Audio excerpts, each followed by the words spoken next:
Je tiens à dire à l'Assemblée que c'est faux. Vous mentez. Donc point barre, c'est terminé. Je vous remercie. Quant à l'opération Grand Site, vous ne pouviez pas me faire plus marrer. Voilà, c'est tout ce que je veux dire. C'est pas un échange. Je suis désolé. Donc, voilà. Merci, Monsieur le maire, chers collègues. Je vais poursuivre les débats qui ont été amorcés à l'instant sur le précédent rapport, puisqu'il s'agit là effectivement de l'avenant sur l'aménagement de l'Office de tourisme. C'est un rapport que nous allons voter, puisque d'ailleurs nous l'avons fait en commission d'appel d'offres. Donc il s'agit d'un projet qui a été lancé sur la précédente municipalité et qui est tellement avancé qu'il serait inutile de faire machine arrière. Pour autant, c'est quand même le moment d'interroger notre Assemblée sur notre véritable volonté sur cet office de tourisme lui-même. Depuis des années, les touristes, comme les Carcassonnais d'ailleurs, sont étonnés que la ville dispose de deux offices de tourisme, l'un municipal, l'autre intercommunal.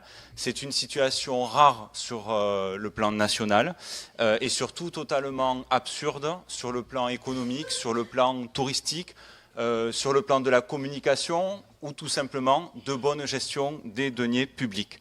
D'ailleurs, je pense qu'il y aura ici, dans cette salle, pas grand monde pour expliquer et nous donner des raisons objectives pour maintenir ce doublon.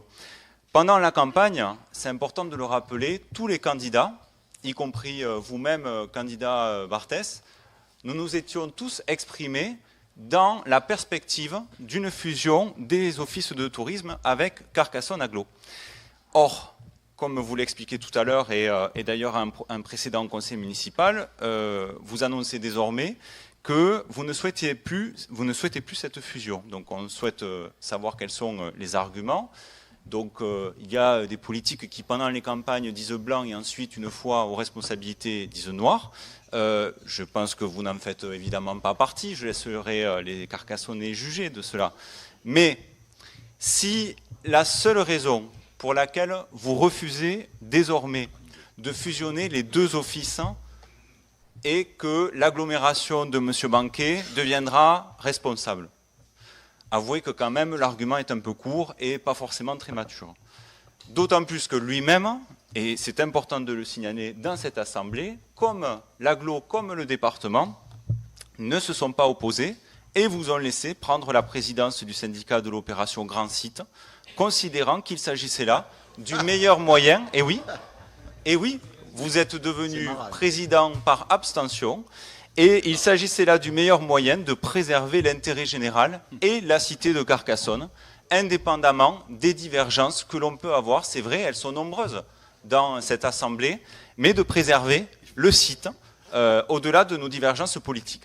Et donc c'est la raison pour laquelle, au-delà de voter ce rapport, avec vous toutes et tous, de la majorité municipale, on prend quand même cette occasion pour revendiquer qu'enfin, ces deux offices de tourisme fusionnent au nom de l'intérêt général, bien sûr, mais surtout au nom de l'intérêt de milliers de professionnels du tourisme qui attendent des pouvoirs publics de prendre les bonnes décisions, des décisions de bon sens pour l'avenir de notre territoire. Je vous remercie. Alors, je vais vous répondre juste ce que j'ai dit. Je préfère être un petit patron chez moi qu'un grand ouvrier chez les autres. L'office de tourisme restera municipal. Je n'ai jamais dit que je voulais le mettre intercommunal. Quant à l'opération Grand Site, vous ne pouviez pas me faire plus marrer. Voilà, c'est tout ce que je veux dire. C'est pas un échange. Je suis désolé. Donc, voilà. Donc, merci, monsieur le maire, chers collègues. Alors, UCOAR, comme vous le savez, fait face à un plan social d'une envergure importante pour notre ville. Ça concerne 45 familles et surtout, ça suit un précédent plan social qui, lui, il y a 18 mois, a mis donc 26 familles dans l'inquiétude et des emplois supprimés. Pour beaucoup d'entre eux, ce sont des ouvriers qui ont travaillé des dizaines d'années et se voient remerciés de façon indigne. Alors, il me semble qu'ils vous ont écrit, mais que vous ne les avez pas reçus. Pour autant, il semble aussi que, justement, c'est l'occasion pour que ce conseil municipal prenne officiellement position et que les pouvoirs publics que nous sommes s'inquiètent et se mobilisent autant que possible. C'est le sens de cette motion. Je vais vous faire la grâce de la lire entièrement. Je pensais qu'elle serait disposée devant vous, mais sinon on en a jusqu'à demain matin. Mais cette motion, elle affirme un soutien, elle permet surtout d'accroître la pression sur un groupe, ou plutôt je devrais dire une multinationale, complètement déconnectée des réalités, dont les actionnaires en veulent toujours plus. Et c'est toujours le même schéma qui se répète. On a dans les origines une mondialisation complètement sauvage, mais qui a des répercussions bien concrètes dans notre territoire, et on en paye très fort le prix.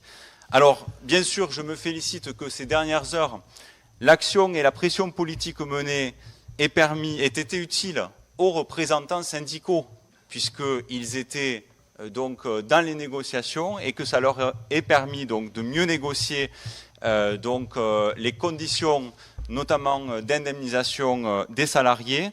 Mais c'est justement la raison pour laquelle il me semble important qu'au nom de notre groupe, que cette Assemblée continue de maintenir cette pression, les soutienne jusqu'au moment où ils signeront véritablement. Il en va là de la dignité des personnes concernées et de l'avenir de leurs familles, dont nombre d'entre elles sont carcassonnaises.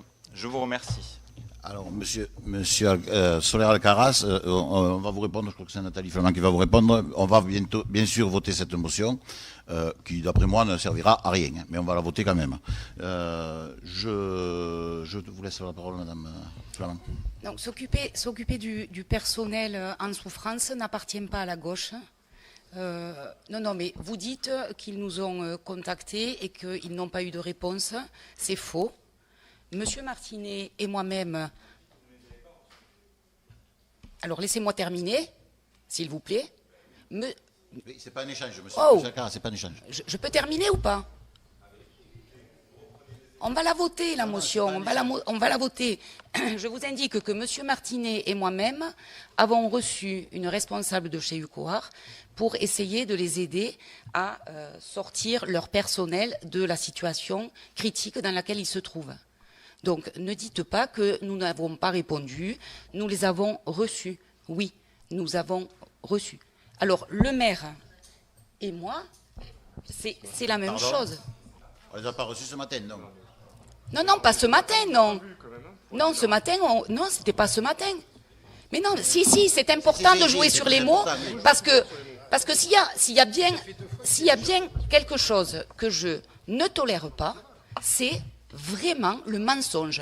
Et quand vous dites que nous ne les avons pas reçus, je tiens à dire à l'Assemblée que c'est faux. Vous mentez. Donc, point barre, c'est terminé. Je vous remercie.